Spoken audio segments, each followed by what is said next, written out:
It's a snowy Christmas morning in the kingdom, and Essel, a worker at the bawdy house, wakes up her client Gawain with a bucket of cold water. When Gawain realizes he overslept, he rushes out of the building because he needs to get ready for the big Christmas banquet his uncle the king will be throwing later. When he arrives at the castle, Gawain tells his mother he was in church all night, but she doesn't believe him. Gawain notices his mother isn't dressed for the party and she explains she hasn't got the guts for it this year, but she wants him to go and have fun. As soon as Gawain leaves, his mother meets with her maids and she blindfolds her eyes to begin a special ritual during which she writes a letter with a green seal on it. At the party, the king invites Gawain to sit next to him because he's family.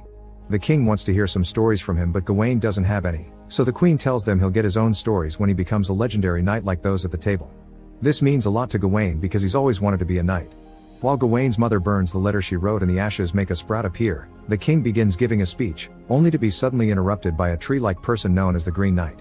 The knight presents a letter with a green seal, and when the queen breaks that seal, she becomes possessed by the Green Knight and begins reading the letter with his voice. The Green Knight wants to play a Christmas game in which one of the king's warriors tries to land a blow against him. If that man succeeds, he'll win the Green Knight's axe, but he also must go to the Green Chapel a year from now to allow the Green Knight to return the same blow. When the queen finishes reading the letter, it lights itself on fire, and the queen falls down with dizziness. The king's too old to accept the challenge and he invites any of his knights to do it. Gawain comes forward ready to prove himself. He doesn't have a sword though, so the king gives him his own, reminding Gawain that it's just a game.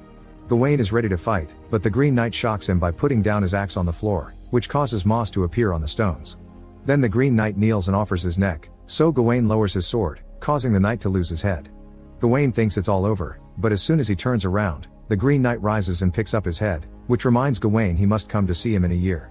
Then the Green Knight leaves, and after a moment of awkward silence, everyone celebrates Gawain's victory.